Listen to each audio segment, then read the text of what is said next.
equilibrium with a compression force. This is going to be our first situation that's going to have, I guess, a trick in it. And if you know the trick, this is actually a pretty straightforward question. And usually, the situation ends up having some sort of a rod in it. And the rod is going to be what's going to supply the compression force. So there's going to be our situation. It's going to be a building. You're going to have a sign hanging. So here's our sign. And let's have the sign say that Francis, because there's an N in Francis, isn't there? Francis rules. That's a pretty valid sign. You probably see that all over the place. So there's our sign. There's going to be the string that's going to have to hold that whole situation up. This is going to end up having a free body diagram that looks like this. And here, if you create this free body diagram, you'll see how the situation is pretty easy. This tension goes off in that direction. So that'll be our tension. Usually you're told this angle up top here. So that'll be a 30-degree angle. If that's a 30-degree angle, then that's got to be 60 degrees here. You don't want to use this 30 up there. It makes it tough. Now, the compression force. People like to draw it out to the left because that's where this rod is, but it actually is pushing to the right, action-reaction. This thing is compressing left, so the tip of this rod is pushing to the right. That's going to be your FC, and then you're going to have your weight pulling down. If we say that this is a relatively big sign, 500 kilograms, that means that it's going to be pulling down with 5,000 newtons.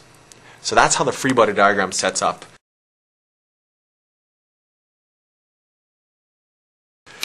We need to do our components.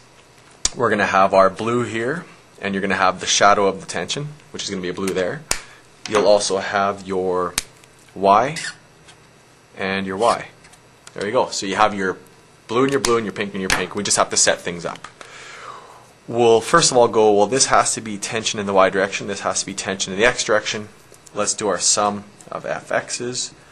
Blue has to equal blue. So our Fc has to equal tension in the X direction.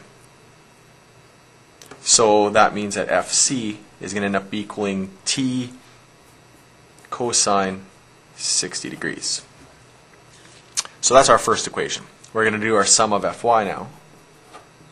That means that pink has to equal pink, so that Ty has to equal 5,000. And that means that T sine of 60 has to equal 5,000.